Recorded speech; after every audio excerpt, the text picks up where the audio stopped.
Hujan deras yang mengguyur Kabupaten Jembrana, Bali sejak Minggu siang hingga Senin pagi membuat air sungai meluap dan juga menggenangi rumah warga di Desa Budeng, Jembrana. Tidak hanya banjir, namun longsor pun terjadi dan menimpa rumah warga. Sebagian besar wilayah Pulau Bali diguyur hujan deras sejak Minggu siang hingga Senin sore.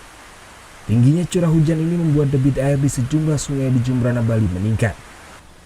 Salah satunya Sungai Tukat Aya ini pun meluap dan mengenai rumah warga di Desa Budeng, Jembrana, Bali pada Senin pagi.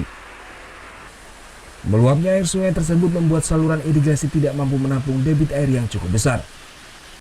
Air pun meluap dengan cepat dan merendam jalan desa serta puluhan rumah di desa tersebut.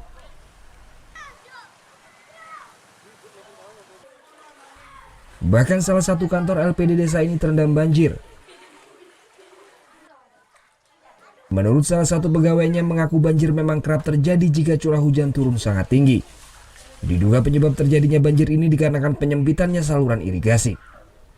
Air setinggi 60 cm ini menggenang jalan desa setempat. Warga yang melintas menggunakan sepeda motor terpaksa harus memutar. Bahkan ada warga yang nekat menerobos hingga sepeda motornya mogok. Namun banjir yang merendam rumah warga ini hanya berlangsung selama 2 jam lebih. Sampai ke dalam. Ada berkas yang kena? Enggak. Ini banjirnya sering atau gimana? Sering setiap tahun. Niki penyebabnya apa Niki, Bu? Rendah datang. Sungainya mampet. Sementara itu tanah longsor pun terjadi di Desa Posanten, Kecamatan Mendoyo, Jembrana, Bali pada Minggu malam. Akibatnya satu rumah milik Putu Sudiana rusak parah akibat tertimbun material longsor. Tebing setinggi 7 meter di sampingnya amblas setelah wilayahnya diguyur hujan sejak Minggu siang. Seluruh perabotan rumah tangga korban tertimbun longsor. Korban pun mengalami kerugian mencapai 10 juta rupiah.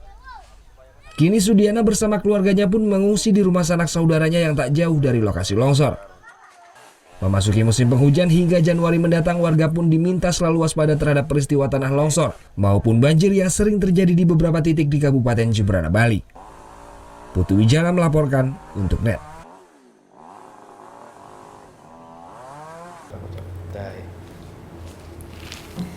Udah selesai kan nontonnya? Nah, jadi jangan lupa buat like, komen, dan subscribe ya.